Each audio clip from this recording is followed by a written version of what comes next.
வையத்து வாழ்வீர்கால் நாமும் நம் பாவைக்கு செய்யும் கிரிசைகள் கேளீரோ. பார்க்கடலுள் பையத்துயின்ற பரமனடி பாடி நெய்யுண்ணோம் பாலுண்ணோம் நாட்காலே நீராடி மையிட்டெழுதும் மலரிட்டு நாம் முடியும் செய்யாதென செய்யும் தீக்குறளை சென்றோதும் ஐயமும் பிச்சையும் ஆந்தனையும் கை காட்டி உயுமாறெண்ணி உகந்தேலோர் எம்பாவாய்.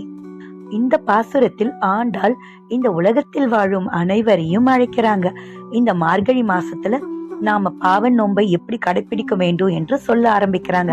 பார்க்கடலில் அமைதியா உறங்கும் பரமனாகிய பெருமாளின் திருவடிகளை நாம் மனதில் நினைத்து பாடி வணங்க வேண்டும். இந்த நோன்பு காலத்தில் நெய் பால் போன்ற சுகம் தரும் உணவுகளை தவிர்த்து எளிமையான வாழ்க்கையை கடைபிடிக்க வேண்டும். அதிகாலை எழுந்து நீராடி உடலும் மனமும் தூய்மையாய் வைத்துக் கொள்ள வேண்டும். அழகுக்காக மையிடுவதும் மலர் சூடுவதும் வேண்டாம். இந்த நோன்பு வெளிப்புற அழகுக்காக அல்ல, உள்ளார்ந்த தூய்மைக்காக. தவறான செயல்களை செய்யக்கூடாது, தீய சொற்களையும் பேசக்கூடாது. யாரேனும் உதவி கேட்டா ஐயம் பிச்சை கொடுத்து பிறருக்கு உதவும் மனசை வளர்க்க வேண்டும். இப்படி நம்ம வாழ்க்கையை நேர்மை, கட்டுப்பாடு, கருணை ஆகியவற்றுடன் நடத்தினால் நிச்சயமாக நம் வாழ்க்கை உயர்ந்து இறைவன் அருளை பெறலாம் என்பதே இந்த பாசுரம் சொல்லும் முக்கிய செய்தி.